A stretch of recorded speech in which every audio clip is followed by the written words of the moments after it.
Hey, I'm Tyler and I'm 13 and I'm going to be showing you guys the AYAMAYA Mosquito Net Hat. So a great few things about this is it's got the bug net, and as you can see the holes are really small. So bugs can't get through there. And then it's got two drawstrings.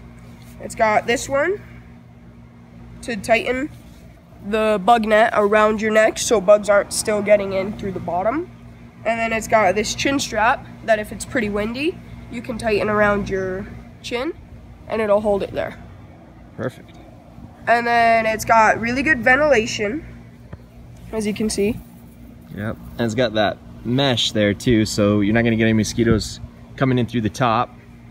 And then if you're in a situation where you don't need the bug net, all you do is loosen that, and then you can pull this up over top.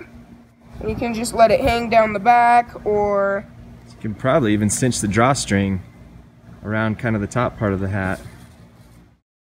Perfect, look at that. So then it can just be used like a regular hat. Let me kind of get a side view. You see how that, when he cinched it down, it just kind of stays in place there. Perfect. So we've been doing quite a bit of camping this summer, right? Uh-huh. And tell me about the mosquitoes on some of the places we've been. They go for your face and your arms. They go for your face and your arms.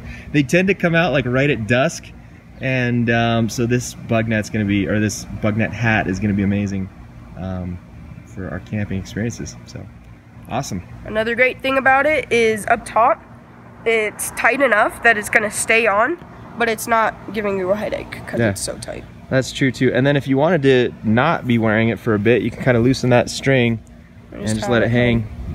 Yep, perfect. Awesome, thank you, Tyler.